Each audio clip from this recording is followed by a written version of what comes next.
Hello and welcome everyone. This is another Rook endgame study. Here white has Rook and black has two connected pass pawn which are very far advanced. One is on the 4th rank and a second is on the 2nd rank. Now it is white's turn and the best move here is Rook c7 check. The black king has two options, King g8 and King h6. Let's first consider King g8. Now give a check. Now black has two options to go here and here.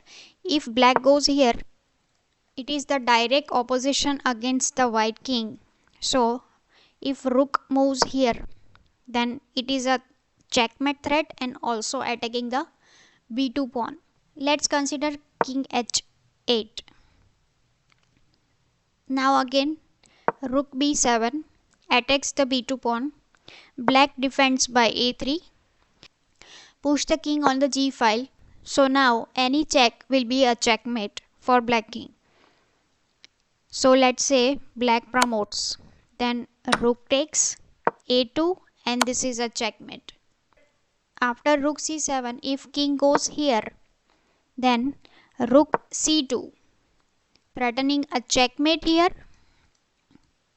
and also threatening to win b2 pawn. So King h5, rook into b2, a3, rook a2, King g4, rook into a3. White is winning. So critical move here is to give check from c7. If white waits one move here, let's say if white plays rook b8 and try to attack this pawn, then this is a draw. Let's see why. So black defends by a3. And if rook goes here, then a2.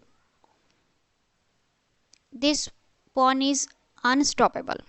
So if rook gives a check, then King g8, rook g7 check, King h8, rook g1, a2, and now here white has to give check to the black king. That is only option available. Rook h1 check, King g8, rook g8 check. If king goes to f8, then again rook h1 threatening a mate in 1. So king has to move either g8 or e8. Let's say king e8, then king e6, again threatening a mate. King d8, then king d6, king c8, then king c6.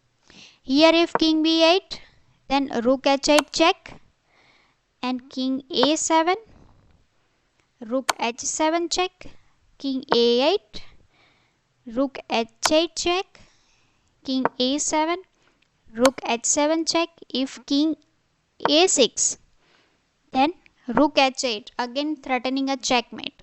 So if king goes to a5, then king c5, king a4, king c4, king a3, then this is a checkmate.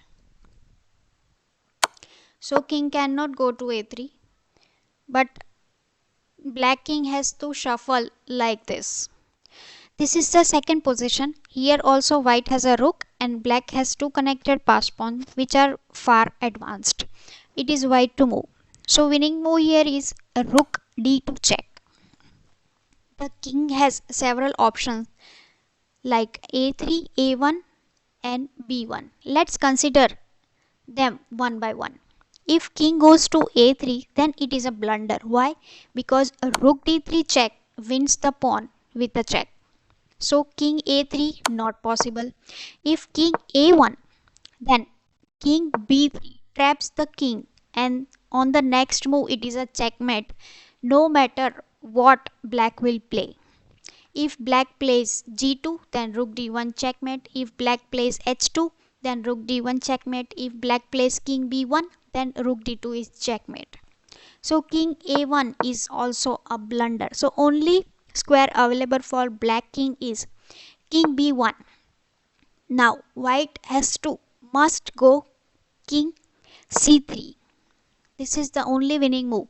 If white goes b3, then it is losing for white. We are seeing in the short why. Let's first see king c3. Now black has two options, king c1, king a1. King c1, now rook goes to a2. King d1, king d3, and king has two options, king e1, king c3. Let's say king e1, then king e3, king f1, king f3. If now king goes here, then all the pawns will fall, and if black pushes the pawn, then this is a checkmate.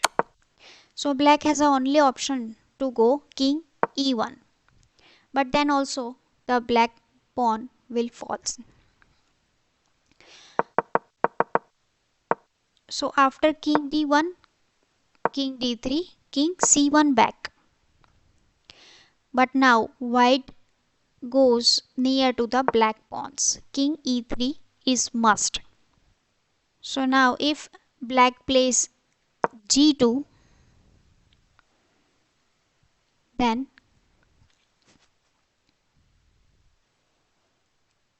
king f2, h2, then king into g2. And if king b1, then rook a3, winning this pawn. After king e3, if h2, then white can give a check from rook a1 check, king b2, rook h1. Black can play any move, let's say king c3. Then king f3 wins this pawn. And if black advances with g2, then rook into h2 wins this pawn because it is pinned.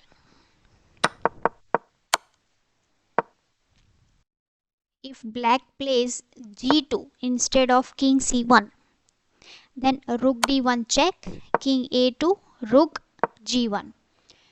Only move available for black is h2 because king a3 runs into checkmate. So it is not possible. Only move available is h2. Then rook into g2 wins the h2 pawn with check. The same is applicable for h2 here. If instead of king c1, if h2 is placed, then rook d1 check, king goes to a2, rook h1. g2 only move, rook into h2, and g2 pawn falls because it is pinned. So winning sequence looks like this.